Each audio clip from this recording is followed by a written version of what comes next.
Okay, anyway, thank you. Come to my clinics and welcome to this wonderful clinics. And I'm Dr. Yu, director of our clinics.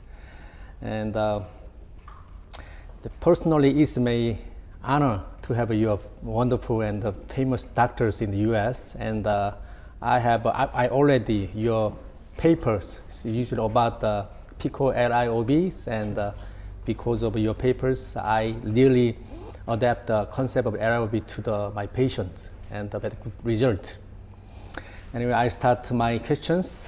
First one is, as I know, you graduate UCLA medical schools. Yes. Yeah, and then you start your medical career as an internal residence at Stanford, right? Yes, that's correct. I was going that path, and then I was inspired by one of my teachers who was a dermatologist, and so I decided after much reflection to pursue a career in dermatology. And so after I was finished at Stanford, I did my dermatology training at Harvard. Yeah. And I spent time with also a very wonderful dermatologist. His name was Dr. Michela, who was also a Navy doctor, much like you. Ah, really? Okay. Yeah, and he wrote a textbook in dermatology, but I spent time with him.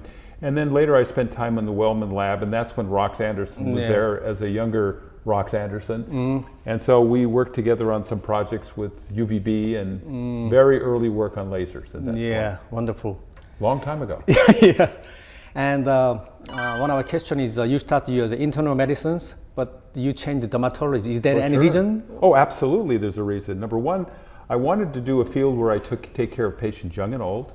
I wanted to do things that weren't critical care in the middle of the night, so it was also nice to be able to focus in during the day so that you weren't up day and night doing the field. But more importantly, things that you could fix and do things in a very efficacious way. And dermatology at that point was changing. It was a very simple field, and it's becoming increasingly complex. We have wonderful medicines, we have wonderful devices. I practice with biologics, I practice with lasers, I can do injection. There's much to do, and so it's a very exciting field to be in right now. I agree. Yes. Yeah. I think that agrees. When I was in the big hospital in Seoul National Universities in the department of dermatology, that portion is usually focusing on the disease.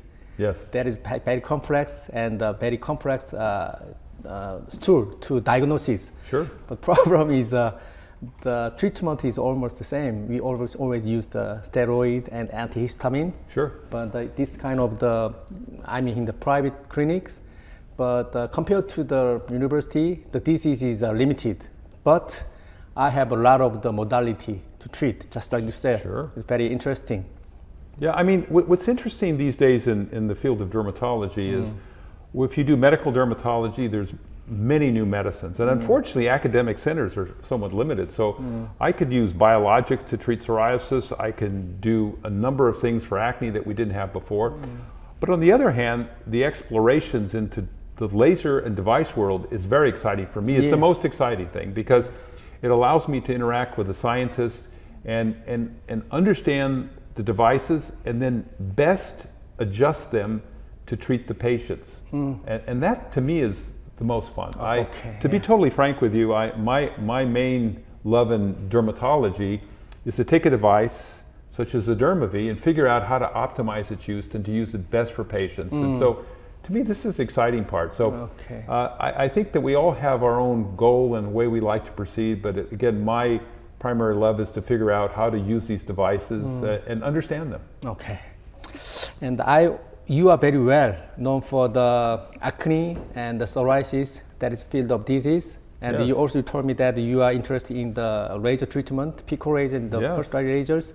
But you have your own clinic in the Sacramento, California, the Center for the Dermatology and Laser Surgery. Right. And that is your real life. But what is your main focusing on your own clinic? Well, my main focus is multifaceted. Number one, I still like being a dermatologist, a medical dermatologist. So I do explore all new, the diseases, all the new drugs we have for psoriasis, the biologics, The non-steroid options for psoriasis are incredible in the US these days, and many new medicines these days. For acne, there's new topical medicines. I've always been doing research in acne in the topical field, and also some systemic treatments, but one of my main goals was to figure out a way to treat acne with a laser. And so over the last 7 years, that's one of the big projects I've worked on, and I think we've accomplished this with the secure device, which I'm going to be talking about tomorrow at Korea Derma. And I look forward to sharing the things we've learned and how we've modified that laser, which is tricky to treat because the absorption of water and sebum are very close, but we figured out a way to do it, and that's what I'm going to share at the meeting tomorrow. Okay, I'm very excited to your lecture. Me too, thank you. As I know, you are involved to the clinical studies about the developed first generation retinoid acrylic. Yes, I was, with retinoids. Yeah, and that is very famous for the treatment of the, especially the trunk. Yes. So is there any advantage compared to the other generations retinoid compared to the acrylic? Well, I think that a cleaf is a generation that there are two drugs that are very similar. There's a cleaf, and then there's tazarotene. I don't know if you have tazarotene here in Korea, but we have much more refined versions. So I've done, I did some research initially in a cleaf, but more recently it's been with a new drug called the Raslo. Again, they're very similar retinoids, and I think the exciting part about them is the ability to increase the efficacy and also have much better tolerability. So we're looking at drugs that I'm actually using in my clinic as well. I use retinoids a great deal for rejuvenation in combination with my lasers and light devices. I find they're a critical part of success. They're also probably the one cosmetic treatment that has an incredible amount of data behind it about its efficacy. And I'll be frank with you, I use it every day on my face. I find them very, very useful. So at 73, I think my skin's looking pretty good for an older person. Okay, this is joke, but in our clinics, some the Koreans, who live in the US, and acrylic is very expensive in the US, but Korea is not so expensive. Even so, some Korean, I think it's a great drug. I think it's a version of this and tazarotene share a lot of similarities, and I think it's a great drug for acne scars, photo damage. I think very important. Yeah. Anyway, that is my joke. They bought a lot of the acrylic in Korea and back to US and to the other patient. Yeah, US is sometimes pricing in the US is very difficult to understand.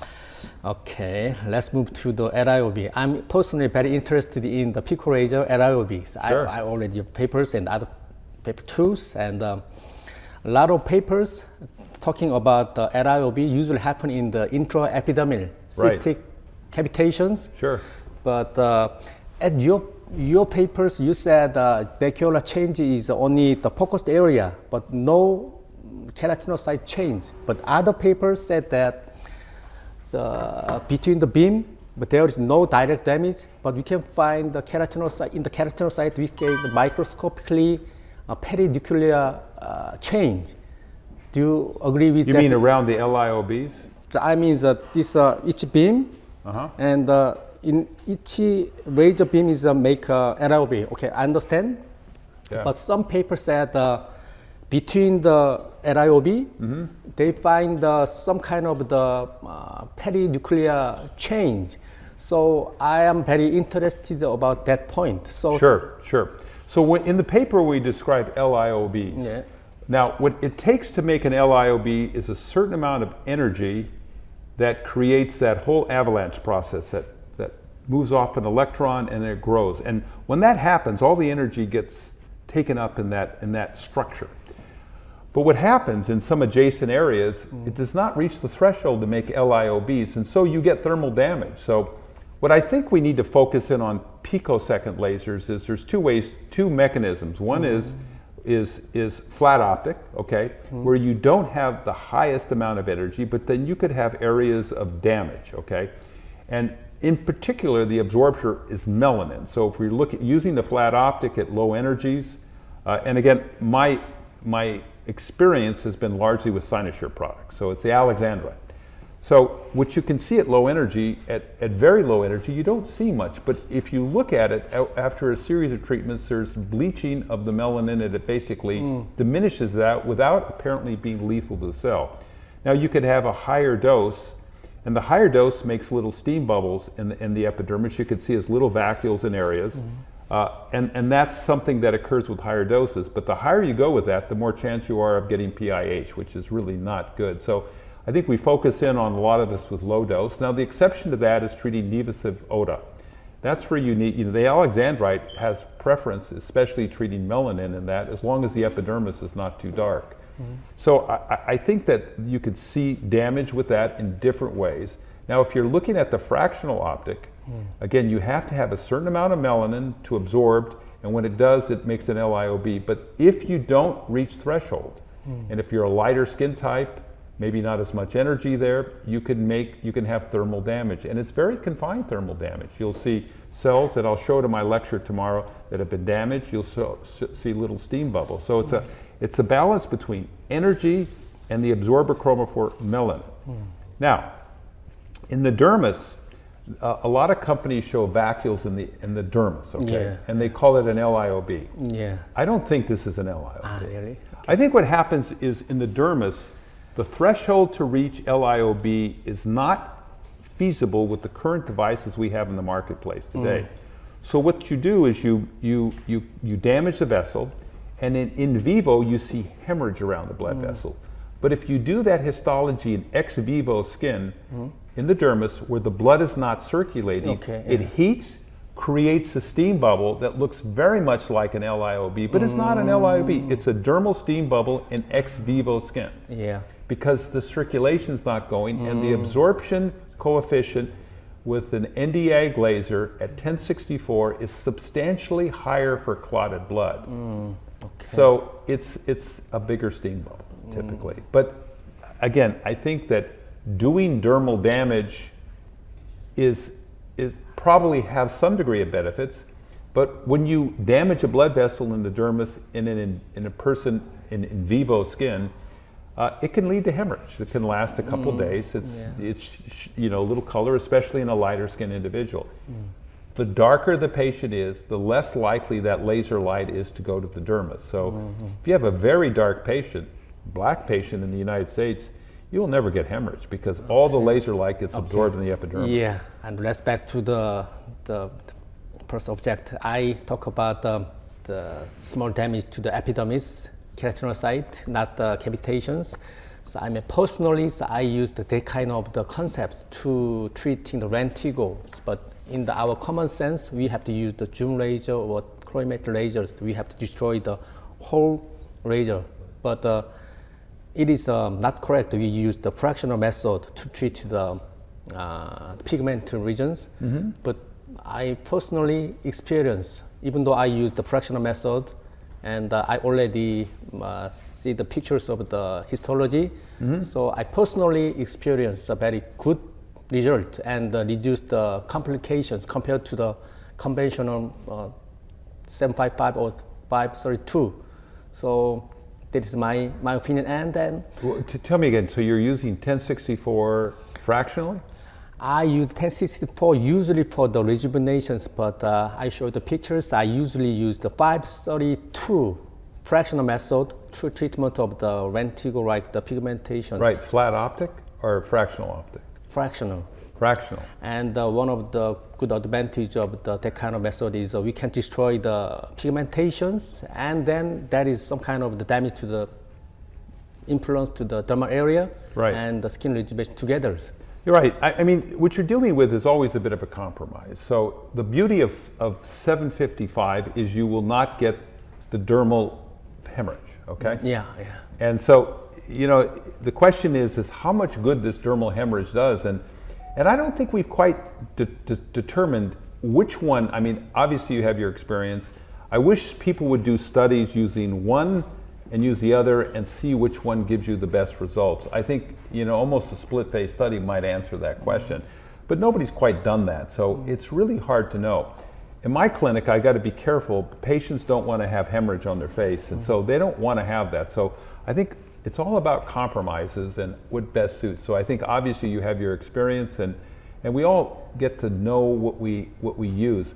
Not everyone could have every pico laser known. It's just there's too much. Yeah. It's too expensive. You can't do it. So I think we have to work with the tools that we have. And again, I actually studied the pico laser and the NDA, the Alexandrite versus the NDA very early on. And Cynosure was thinking of making a 3-wavelength picosecond device, 755, 532, and 1064. Yeah. But after we did the work and we looked at the side effect profile, it just wasn't worth it for us. So at that point, we chose to go primarily with Alexandrite, picosecond Alexandrite. Okay. So again, I think like everything in life, there's many ways to do a treatment, and there's no perfect way. It depends how we've developed our own techniques. Okay, you said you use 3 wavelengths, and some doctors say that when you change the pulse duration more short, and as I know, PicoSure is pulse duration is 750. And it's between 550 and 750, depending what mode you use. Yeah, those are the 2 different options you have. And well, exactly, Pico Plus is 450. Sure. Pico High is 300. Sure. And sometimes some doctors said when we decrease the pulse durations, in that point, the more shorter pulse duration is relatively independent from the color of the chromophore. Are you agree with that point? Please repeat. So you say when they use a shorter pulse duration, what is independent? I don't understand. Example, only 1000 picosecond, right, compared to the 700. Right. When it shorters of the pulse durations, some doctors say when we shorters, that is relatively independent to the color of the chromophore.